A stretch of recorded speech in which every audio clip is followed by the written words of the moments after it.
বাসায় মসুরের ডাল আছে, আলু আছে, তবে মাছ মাংস নেই। তো ভাবলাম যে একঘেয়েমি মসুরের ডাল রান্না না করে একটু অন্যভাবে রান্না করি আর সেটা আপনাদের সাথে শেয়ার করি। একঘেয়েমি মসুরের ডাল রান্না যারা পছন্দ করবেন না তাদের জন্য আজকের এই রেসিপিটা, আশা করব ভালো লাগবে।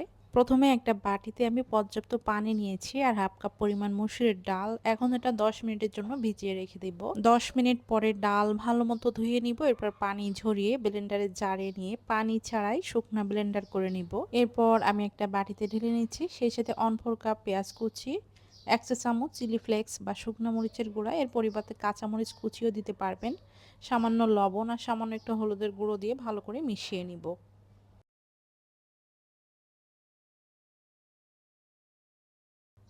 কড়াইয়ে তেল গরম করতে দিয়েছি, মিডিয়াম গরম হলে এরপর বড়ার আকারে দিয়ে সবগুলা ভেজে নিব। ছোট বড় করেও কিন্তু ভেজে নিতে পারবেন। বড়াগুলো এখন যে শেপে দিচ্ছেন এগুলা কিন্তু ঝোলে দেওয়ার পরে ফুলে ডাবল হয়ে যাবে। তো সেটা আন্দাজ করে কিন্তু ছোট বড় করে ভেজে নিবেন। আর এটা সোনালী কালার চলে আসলে আমি নামিয়ে নিব। তো সবগুলো আমি এভাবে করে ভেজে নিয়েছি। আর এই রান্নাতে আমি আলু ব্যবহার করব, তো এখানে আলুগুলো ঠিক এমন করে কেটে নিয়েছি। এখন আমি শুধু তেলে হালকা একটু ভেজে নিয়েছি, চাইলে এখানে লবণ হলুদও দিতে পারবেন। তেলের মাঝে পেঁয়াজ এবং কাঁচামরিচ দিয়ে হালকা ভেজে নিয়েছি। এরপর 1.5 চা চামচ আদা রসুন বাটা, লবণ আর একটা টমেটো দিয়েছি, পাকা টমেটো কিউব করে কেটে। টমেটোটা হালকা নরম হলে এখানে আমি দিয়ে দিব গুঁড়া মরিচ, সাথে হলুদ দিয়েছি, সামান্য একটু ধনিয়ার গুঁড়া দিয়েছি। এখন মশলাগুলো যেন পুড়ে না যায় এজন্য এখানে আমি সামান্য পানি অ্যাড করব। এখন এই মশলাটা ভালো করে কষিয়ে নিব এবং উপরে তেলটা ভেসে ওঠা পর্যন্ত অপেক্ষা করব।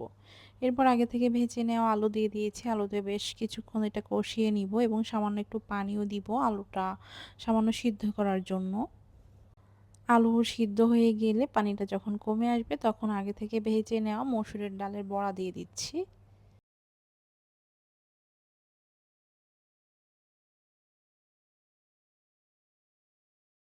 এরপর কিছুক্ষণ আমি মসলার সাথে এগুলা কষিয়ে নিয়েছি। আর কষানো হয়ে গেলে আমি এখানে ফুটন্ত গরম পানি দিয়ে দিচ্ছি। যেকোনো রান্নাতে গরম পানি দিবেন, দেখবেন রান্নার টেস্ট বহুগুণে বেড়ে যাবে। মিডিয়াম আঁচে রেখে ঢেকে রেখে দিচ্ছি আর এটা ঝোলটা কমে যাওয়া পর্যন্ত অপেক্ষা করব। ঝোল এই যে দেখতে পাচ্ছেন অনেকটাই কমে গেছে আর বড়াগুলোও কিন্তু ফুলে ডাবল হয়ে গেছে। ঠিক এ পর্যায়ে আমি একটু ভাজা জিরা গুঁড়া দিয়ে দিব।